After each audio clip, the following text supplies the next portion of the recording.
अगला श्लोक है श्लोक नंबर 71। हाँ 71। विहाय कामान्यः सर्वान् पुंमाश्चरति निःस्पृहः निर्ममो निरहंकारः सो शांतिमधिगच्छति। जो पुरुष संपूर्ण कामनाओं को त्याग कर ममता रहित, अहंकार रहित और स्पृहा रहित हुआ विचरता है, वही शांति को प्राप्त करता है, अर्थात वह शांति को प्राप्त है।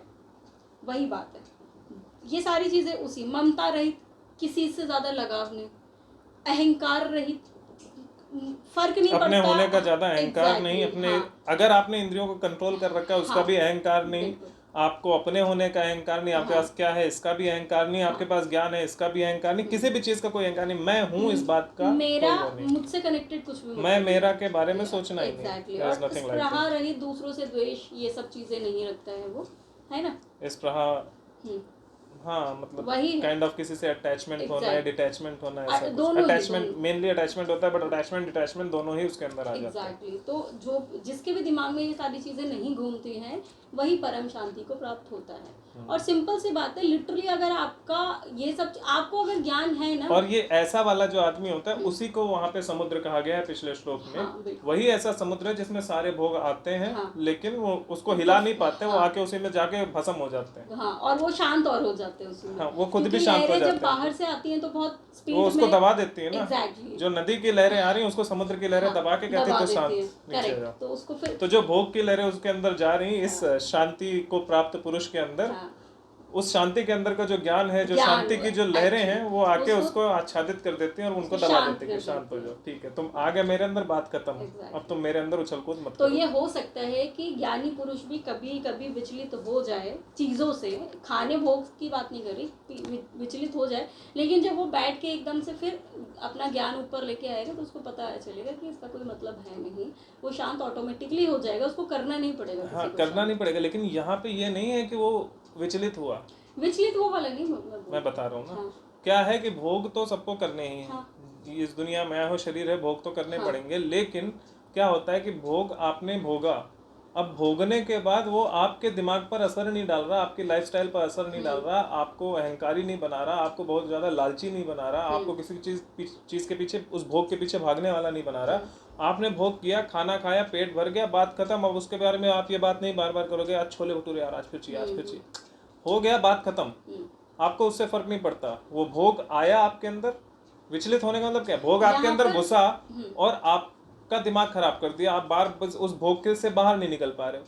लेकिन वो समंदर वाला क्या हुआ कि भोग आपके अंदर घुसा और वो गया अंदर, और उसके बाद खत्म हो गया, वो आपके अंदर खत्म हो गया, आपके दिमाग में है ना, जबान पे कहीं नहीं है, क्योंकि आप उसके ऊपर तो ज्ञान चल रहा है ना, तो ज्ञान सब जगह रहेगा। सही बात है, लेकिन तुम भोग की बात कर रहे हो, मैं भोग की बात नहीं कर रही, मैं कुछ कर्म की बात कर रही थी कि कभी ऐसा कुछ उससे गलती से कुछ ऐसा हो जाए जब उसे ऐसा लगे कि अरे ये तो गलत हो गया, बट वो जब आराम से बैठेगा तो उसको पता चल जाएगा कि मैं जब मैं ही नहीं हूँ तो फिर मैं गलत कर कैसे सकता हूँ, करवाने वाले तो वही है, विश्वास तो वहीं पर है। हाँ, वो तो जैसे अभी हमारे एग्जाम्पल ले लो, हम आज एक्चुअली हम दिवाली की सफाई कर रहे थे तो हमारा कूड़ा निकला, तो हम जनरली कि एक्चुअली हमारी ये पर्सनल थॉट है कि जो मीट मच्छी खाते हैं ऐसे लोगों को हम किसी भी तरीके से सपोर्ट नहीं कर सकते, भले वो कूड़ा देना ही क्यों ना हो, क्योंकि इनडायरेक्टली उन कूड़े जो ये कबाड़ी वाले जो होते हैं इनकी कमाई तो उसी से हो रही है।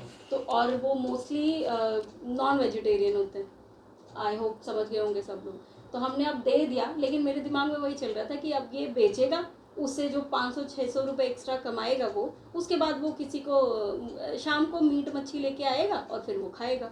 तो इनडायरेक्टली देखा जाए तो हमारा पैसा तो गलत मतलब इनडायरेक्टली हमने उसको सपोर्ट कर दिया उस गलत काम में।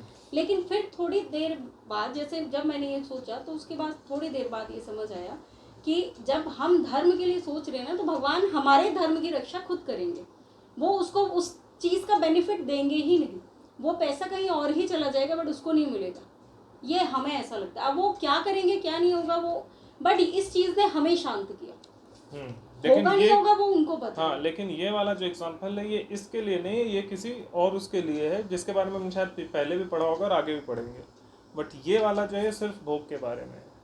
तो हाँ, हम भोग के बारे में बात बट यहाँ पर भोग अहंकार ये सारी चीज़ें आ रही है ना, मैं उसकी बात कर रही हूँ। हाँ, तो ये भोग के तो जब अहम की भावना आ गई कि मैंने ये गलत कर दिया तो यहाँ तो अहम आ गया ना थोड़ा सा। सिर्फ अहंकार की बात है, तुम सिर्फ अहंकार का एग्जांपल दो।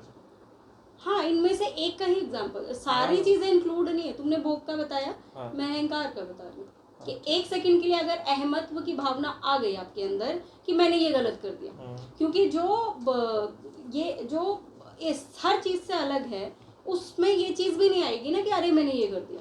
ठीक है, तो ये जो अहंकार वाला बंदा है इसके बारे में बात करते हैं अगले श्लोक में। एषा ब्राह्मी स्थितः पार्थ नैनाम प्राप्य विमुह्यति स्थित्वा स्यामंत काले अपि ब्रह्म निर्वाणम रक्षति। हे अर्जुन, यह ब्रह्म को प्राप्त हुए पुरुष की स्थिति है। इसको प्राप्त होकर योगी कभी मोहित नहीं होता और अंत काल में भी इस ब्राह्मी स्थिति में होकर ब्रह्मानंद को प्राप्त हो जाता है। तो वो किसी चीज़ से मोहित नहीं होता, वो ये भी नहीं सोचता कि भाई ये मैंने किया या मैंने नहीं किया, उसको किसी चीज़ से फर्क नहीं पड़ता है। लेकिन बस वही बात है कि जब तक हम यहाँ पर हैं, इस दुनिया में हैं, तब तक हम ज्ञान लेते रहते हैं। परम ज्ञानी हम कभी नहीं बन सकते। वो ऐसा नहीं कि बिल्कुल नहीं बन सकते, कुछ लोग होते हैं जो बन भी सकते हैं, लेकिन जब तक हम दुनिया के अंदर है, स्पेशली जब हम इन परिवार वगैरह इन सब चीज़ों में पड़े हुए हैं, तब तक तो एटलीस्ट वो परिस्थिति आती ही रहती है जब आपको कभी ना कभी भ्रम होता रहता है अपने होने का। तो मैं उस केस की बात कर रही हूँ। ठीक है, तो इन 3 श्लोक का तो एक यहाँ तरह पर से भगवान मतलब जी अगर ने- समझा जाए, हाँ, तो जैसे इसमें है उसके हिसाब से एक बार पूरा वो कर देते हैं समाप्त। तो ये है कि जो एक ऐसा व्यक्ति है जो सभी कामनाओं को त्याग चुका है, जिसको ना जिसके अंदर अहंकार है, ना जिसके अंदर किसी प्रकार का अटैचमेंट है, ऐसा जो व्यक्ति है वो ब्रह्म को प्राप्त किए हुए पुरुष की स्थिति है। ये जो स्थिति जब आपके अंदर होती है तो इसका मतलब है कि आप ब्रह्म को प्राप्त कर चुके हो। लेकिन आपको नहीं सोचना आप ब्रह्म को प्राप्त कर चुके हो, हम सोचेंगे कि आपने प्राप्त किया है, नहीं, वो भगवान सोचेंगे। क्योंकि जब हम खुद ये सोचने लग जाते हैं कि हमने ब्रह्म को प्राप्त कर लिया, तो फिर वो अपने आप अहंकार की भावना आ गई, क्योंकि हम मतलब अहम मतलब मैं, तो मैंने किया, तो इसका मतलब है कि भाई अहंकार आ गया, तो मतलब ईश्वर को प्राप्त नहीं किया। जिस दिन आप प्राप्त कर लोगे, ये दूसरा पहचानेगा कि इसको ईश्वर प्राप्त हुए या नहीं, इसको ब्रह्म प्राप्त हुए या नहीं। वो कैसे करेगा? जब वो देखेगा कि अच्छा इसके अंदर न कामनाओं इस है, कोई कामना की इच्छा नहीं है, किसी प्रकार की किसी से ममता या द्वेष भी नहीं है, किसी से कोई अहंकार नहीं है, किसी से कोई प्रेम, मतलब प्रेम है लेकिन मोह या किसी से कोई द्वेष नहीं है। ये जब चीज़ें देखेगा वो समझ जाएगा कि यार ये तो बड़ा शांति, और आप अपने आप शांतिप्रिय हो जाओगे। तो जब आप ऐसे हो जाओगे तो सामने वाला अगर बुद्धिमान होगा तो वो ये पहचान लेगा कि ये जो बंदा है, ये बंदा ब्रह्म को प्राप्त कर चुका होगा, क्योंकि ये स्थिति जो है ये ब्रह्म को प्राप्त किए हुए पुरुष की ही स्थिति है। जिस पुरुष ने ब्रह्म को प्राप्त कर लिया उसकी स्थिति ऐसी होती है, और आपकी स्थिति ही आपका ज्ञान बताती है, ना कि आपका ये पहनावा ये सरनेम। तो इस स्थिति को जब इंसान प्राप्त होकर लेता है तो वो योगी हो जाता है, जिसके बारे में यहाँ बोला गया। और जो योगी है वो कभी मोहित नहीं होता, और वो अंत काल में भी उसका मृत्यु समय आ जाए, उसके साथ कुछ भी हो जाए, उसको कोई फर्क ही नहीं पड़ता, क्योंकि वो ब्रह्मानंद की स्थिति में होता है।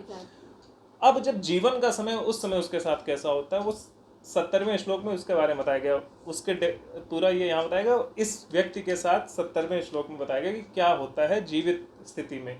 तो जब वो किसी भी भोग को भोगता है, उसके जीवन में कोई भी भोग विलास की वस्तु आती है जो उसको भोग करने की आवश्यकता है, तो उसको भोगता है, लेकिन उसके सुख में या उसके दुख में उसका उस भोग को प्राप्त, जिस भोग को उसने ग्रहण किया, उस भोग से अगर उसको सुख मिले या दुख मिले, कुछ भी मिले, उससे वो विचलित नहीं होता। वो भोग उसके अंदर जाके इस तरह से होता है कि उसके अंदर जो ज्ञान होता है उस भोग के सुख और दुख को सबको बराबर कर देता है, जीरो कर देता है, खत्म कर देता है, और वो फिर अपनी स्थिति प्रज्ञता में आ जाता है, ब्रह्म में पहुंच जाता है। ठीक वैसे ही जैसे समुद्र में जब नदी का जल आता है तो समुद्र की लहरें उसको दबा देती हैं, उसी तरह जब भोग इस ज्ञानी ब्रह्म को प्राप्त स्थित प्रज्ञ पुरुष के अंदर जब भोग प्रवेश करते हैं, तो भोग ऐसा नहीं वो भोग को छोड़ चुका है, भोग वो करता है, लेकिन उस भोग का जो सुख या दुख है उसको उसका ज्ञान जो है उसको आच्छादित कर देता है, और वो उसके ऊपर कोई प्रभाव नहीं डालता है। वो दिखता ही नहीं कि ऐसा कोई भोग इसने किया। जैसे आग है, वो अच्छा बुरा सब चीज जला देती है, उसको इससे फर्क नहीं पड़ता है कि तुम क्या डाल रहे हो, मुर्दे को डाल रहे हो वो भी जला देगी, आप हवन की आहुति दे रहे हो वो भी ले लेगा वो। तो इट्स लाइक दैट। और वैसे भी हमारे जितने भी देवी देवता हैं वो सारे इन सब का ही एग्जाम्पल है ना। तो अब हमारा इन 3 श्लोक्स के साथ में हमारा श्री कृष्ण अर्जुन संवाद सांख्य योग नाम का 2य अध्याय खत्म होता है। यही है ना? हाँ, सांख्य योग।